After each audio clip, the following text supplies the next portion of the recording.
मांग है कि लॉकअप में बंद एक 27 साल के नौजवान को उनके हवाले किया जाए। वहां की हथियारबंद नालायक पुलिस भीड़ के सामने सरेंडर कर देती है। भीड़ उस नौजवान को लॉकअप से घसीटते हुए बाहर ले जाती है। उस नौजवान का नाम है दीपू चंद्र दास। भीड़ उसे लाठी डंडों से पीटती है, उसका सिर फोड़ देती है, सड़क पर नग्न अवस्था में घसीटती है, लेकिन फिर भी भीड़ का मन नहीं भरता। मानवता को शर्मसार करने वाले हद को पार करते हुए भीड़ द्वारा दीपू चंद्रदास को अधमरी हालत में एक पेड़ से लटकाकर फांसी लगाया जाता है और फिर उसे जिंदा जला दिया जाता है। इस घटना को लेकर हफ्ते भर से सोशल मीडिया पर तूफान है। हर व्हाट्सएप ग्रुप में मैसेज चल रहा है, हिंदू खतरे में है, बांग्लादेश में अत्याचार हो रहा है। और साथियों, मैं कहता हूं यह गुस्सा 100% जायज है। जब किसी इंसान को पेड़ से लटकाकर जानवर की तरह जला दिया जाए, सिर्फ उस पर धर्म या ईश निंदा का बेतुका आरोप लगाकर। अगर आपका खून ऐसे जघन्य अपराध को देखकर नहीं खौल रहा है तो शायद आपके अंदर का इंसान मर चुका है। लेकिन आज मैं आपसे एक ऐसा सवाल पूछने आया हूं जो शायद आपको चुभेगा। शायद आपको लगे कि मैं बेतुकी बातें कर रहा हूं, पर सवाल जरूरी है। हमारे इंसाफ का झंडा सिर्फ तब क्यों उठता है जब पीड़ित हिंदू हो और मारने वाला मुसलमान? अगर यही आग, यही भीड़, यही वहसीपन जैसा अत्याचार हमारे अपने देश में दलित भाइयों और माइनॉरिटीज के साथ हो, हमारी माताओं, बहनों, नाबालिग बच्चियों के साथ हो, तो हम खामोश क्यों हो जाते हैं? सवाल कड़वा है पर सच है। अभी आगे वीडियो में इस बारे में बात करेंगे, पर उससे पहले यह समझते हैं कि दीपू चंद्रदास की हत्या आखिर क्यों हुई। व्हाट्सएप यूनिवर्सिटी पर आपको बताया जा रहा है कि उसने कुरान का अपमान किया था, लेकिन सच क्या है? दीपू चंद्रदास के भाई अपू रोबी दास के मुताबिक कुछ दिन पहले ही दीपू जिस garment Pioneer knitwears BD limited company में काम करते थे, उस कंपनी के फ्लोर मैनेजर से सुपरवाइजर बनने के लिए एक टेस्ट दिया था, जिसके बाद से दीपू कंपनी के बहुत से कर्मचारियों की नजरों में खटकने लगा था। उनके भाई अप्पू ने ढाका ट्रिब्यून को बताया कि दीपू का अपने पद और काम को लेकर कई कर्मचारियों से विवाद था, जिस वजह से घटना वाले दिन यानी 18 दिसंबर को दोपहर में उन्हें नौकरी से निकाल दिया गया और उन पर धर्म का अपमान लगाने के आरोप लगाए। उन्होंने मेरे भाई के माफी मांगने पर भी उसे पीटा, कारखाने के बाहर निकाल दिया। अप्पू ने बताया कि बाद में दीपू के दोस्त हीमेल ने उसे फोन किया और बताया कि दीपू को पैगंबर मोहम्मद के बारे में कथित तौर पर अपमानजनक टिप्पणी करने के आरोप में पुलिस स्टेशन ले जाया गया है। फैक्ट्री में ही काम करने वाले तोफज्जल हुसैन नाम के एक व्यक्ति ने कहा कि दीपू की हत्या धार्मिक आक्रोश की वजह से नहीं हुई है, बल्कि दीपू को कारखाने से निकालने के लिए एक साजिश के तहत हुई है।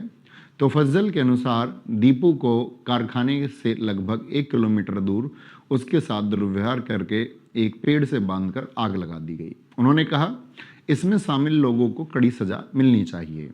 अब मैं एक और अफवाह दूर करना चाहूँगा। शरीफ उस्मान हादी, जो बांग्लादेश के इंकलाब मंच का एक चर्चित जैनजी छात्र नेता था और 12 फरवरी 2026 को बांग्लादेश में होने वाले चुनाव में ढाका से एक निर्दलीय उम्मीदवार भी था। इसे 12 दिसंबर को ढाका में एक चलती ऑटो में 2 लोगों के द्वारा गोली मारी गई और 18 दिसंबर को सिंगापुर में इलाज के दौरान इसकी मौत हो गई। उस्मान हादी वही शख्स था जिसने बांग्लादेश में कट्टर भारत विरोधी एंटी इंडिया जहर घोला था और अगस्त 2024 में शेख हसीना की सरकार को गिराने में भी अहम भूमिका निभाई थी। उस्मान हादी ने ही अपने सोशल मीडिया पर भारत का एक ऐसा मैप जारी किया था जिसमें हमारे पूर्वोत्तर राज्यों 7 सिस्टर्स को ग्रेटर बांग्लादेश बताया गया था। उसकी मौत के बाद वहां अफवाह फैलाई गई कि इसके पीछे भारत का हाथ है और हादी पर गोली चलाने वाला मुख्य आरोपी फैजल करीम मसूद भारत में भागकर छिपा है। 18 दिसंबर जिस दिन हादी की मौत हुई, फेसबुक के जरिए यह भी अफवाह फैलाई गई कि दीपू चंद्रदास ने ईश निंदा की है। हालांकि मैं आपको बता दूं कि अभी तक बांग्लादेश की police, rapid action battalion, RAB और किसी भी एजेंसी ने यह दावा नहीं किया है कि फैसल करीम भागकर भारत में ही छिपा है और नहीं इस बात की पुष्टि की है कि दीपू चंद्रदास ने किसी भी सोशल मीडिया प्लेटफॉर्म पर ईश निंदा जैसी बात या कोई पोस्ट की हो। फिर भी वहां के जाहिल गवार कट्टरपंथियों ने दीपू चंद्र दास के साथ जो किया वह आप सबको पता है। हादी की हत्या के बाद बांग्लादेश के नेता हसन अब्दुल्ला ने भारत को चेतावनी देते हुए कहा है कि अगर भारत हथियारों का समर्थन करना जारी रखता है तो हम भारत के पूर्वोत्तर राज्यों को अलग कर देंगे। ऐसे अनपढ़ नेता से कोई यह पूछे कि जिन पूर्वोत्तर राज्यों को ये अलग करके अपने देश में मिलाने की बात कर रहा है, क्या वो पूर्वोत्तर राज्य इसके देश में मिलना चाहेंगे? जो देश हमारे सड़क, बिजली, पानी और पोर्ट पर अपनी अर्थव्यवस्था चला रहा हो, वह हमारे ही देश के राज्यों को अपने देश में मिलाने की बात कर रहा है। ऐसे नेता को तो हमारे पूर्वोत्तर के किसी भी राज्य में ले जाकर छोड़ देना चाहिए। उसके बाद उसका क्या असर होगा आप सोच सकते हैं। हालांकि मैं आपको बता दूं कि उस्मान हादी के भाई उमर हादी ने 23 दिसंबर को एक प्रेस कॉन्फ्रेंस में कहा है कि मेरे भाई उस्मान हादी को यूनिस सरकार ने ही मरवाया है, क्योंकि वह 12 फरवरी को होने वाले चुनाव को रुकवाना चाहते हैं। जब हादी का भाई यह कह रहा है कि उस्मान हादी को यूनुस सरकार ने मरवाया है, तो फिर वहां के मूर्ख, जाहिल, गवार नेता और लोगों ने यह कैसे सोच लिया कि हादी को मरवाने और उसके हत्यारे को छिपाने में भारत का हाथ है? इसके लिए बांग्लादेश के अंतरिम सरकार के चीफ एडवाइजर मोहम्मद यूनुस को जवाब देना पड़ेगा कि उन्होंने कैसे वहां के लोगों को छूट दे दी है कि वह वहां पर रह रहे हिंदू माइनॉरिटी पर अत्याचार करें और भारत पर ऐसे आरोप लगाएं। दीपू चंद्रदास के साथ न्याय होना चाहिए और मैं ऐसे किसी भी तरह के दुर्व्यवहार की कड़ी निंदा करता हूं। पर हमारी सरकार की भी इस मामले में जवाबदेही बनती है कि वह क्या कर रही है। क्यों हमारे पड़ोसी देश में माइनॉरिटीज पर ऐसे अत्याचार किए जा रहे हैं? क्यों हमारे पड़ोसी देशों में हमारी विदेश नीति कमजोर पड़ रही है? हमारी नेबरहुड फर्स्ट की पॉलिसी अब नेबरहुड लॉस्ट क्यों बन चुकी है? क्यों मालदीव में इंडिया आउट के नारे लगाकर सरकार बनती और हमारे सैनिकों को वापस भेजा जाता है? क्यों नेपाल चीन की गोद में जाकर बैठ गया है और हमारे इलाकों को अपने नक्शे में दिखा रहा है? क्यों बांग्लादेश, जो कभी हमारे सबसे अच्छे दोस्तों में से एक था, आज वहां भारत विरोधी नारे लग रहे हैं और हिंदुओं पर अत्याचार किया जा रहा है? चीन क्यों अरुणाचल प्रदेश को अपने देश का हिस्सा बता रहा है और हमारे नागरिकों के साथ अपने देश में दुर्व्यवहार कर रहा है? इन मामलों में भी हमारे सरकार की जवाबदेही बनती है।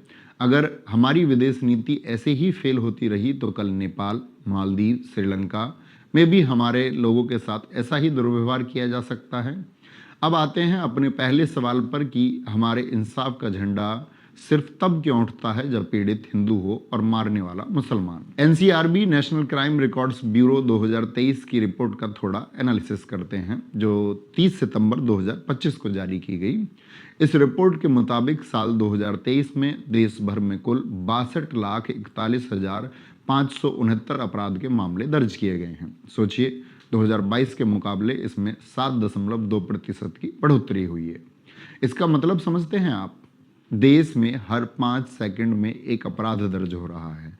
और याद रखिए, ये वो मामले हैं जो थाने तक पहुंचे और दर्ज हुए। जो दबा दिए गए उनका कोई हिसाब नहीं है। 2023 में महिलाओं के खिलाफ पूरे भारत में 4,48,000 से ज्यादा अपराध दर्ज हुए। राम राज्य का दावा करने वाले उत्तर प्रदेश में टोटल क्राइम की बात करें तो 7,93,000 से ज्यादा अपराधों के मामलों में एफआईआर दर्ज की गई। वहीं महिलाओं के खिलाफ अपराध के मामले में उत्तर प्रदेश ने पूरे देश में टॉप किया। अकेले यूपी में 66,381 महिलाओं के खिलाफ एफआईआर दर्ज हुई, जिसमें हत्या 3,206 पूरे भारत में नंबर 1। अपहरण, किडनैपिंग 16,663 महिलाओं और बच्चों के अपहरण में उत्तर प्रदेश टॉप राज्यों में। Rape 3,516 number 2। राजस्थान के बाद सबसे ज्यादा रेप उत्तर प्रदेश में। और दलित भाई बहनों पर अत्याचार की बात करें तो 2023 में दलितों के खिलाफ अपराध कम नहीं हुए हैं बल्कि बढ़े हैं। दलितों के खिलाफ देश भर में 57,789 मामले दर्ज हुए। यहां भी उत्तर प्रदेश सबसे आगे है। देश में कुल दलित उत्पीड़न के मामलों में सबसे बड़ा हिस्सा यूपी का है, जहां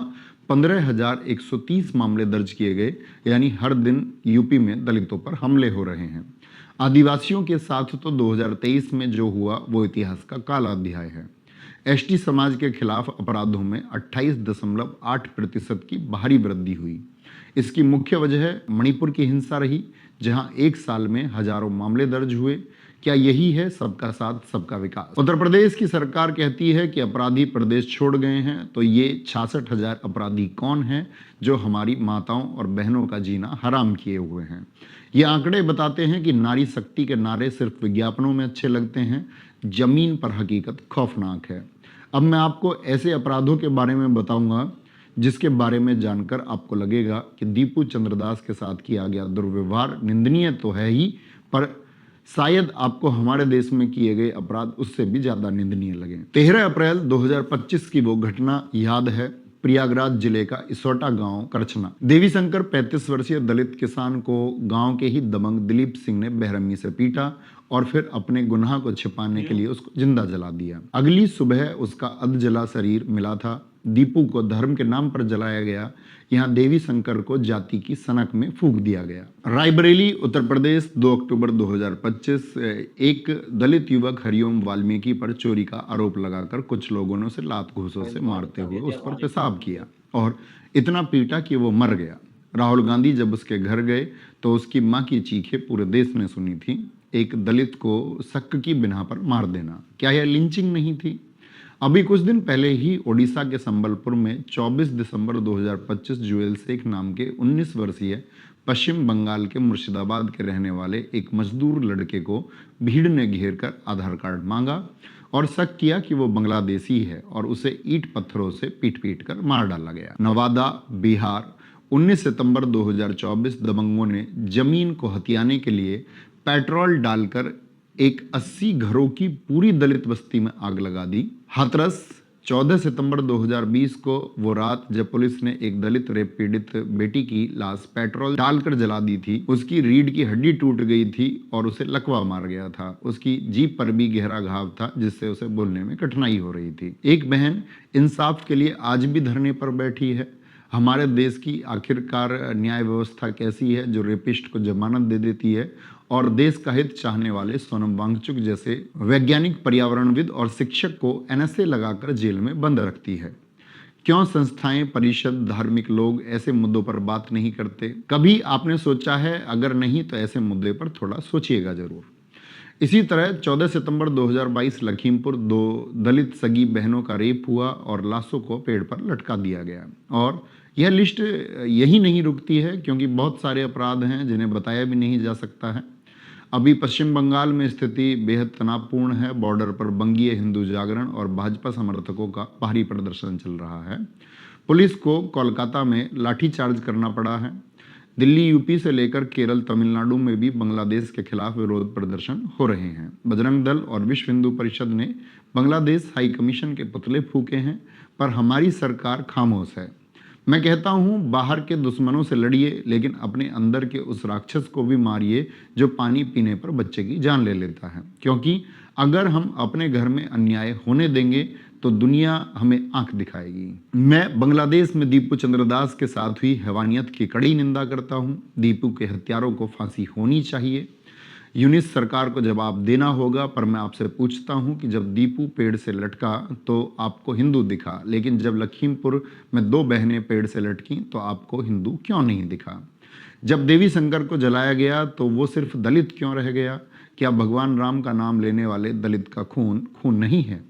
आज जो भीड़ सड़कों पर बांग्लादेश के खिलाफ नारे लगा रही है, वो इन घटनाओं पर कहां गायब हो जाती है? यह चयनित आक्रोश ही हमारा असली चेहरा है। हो सकता है मेरी बातें आपको कड़वी लगें या देश विरोधी, लेकिन जरा ठंडे दिमाग से सोचिए।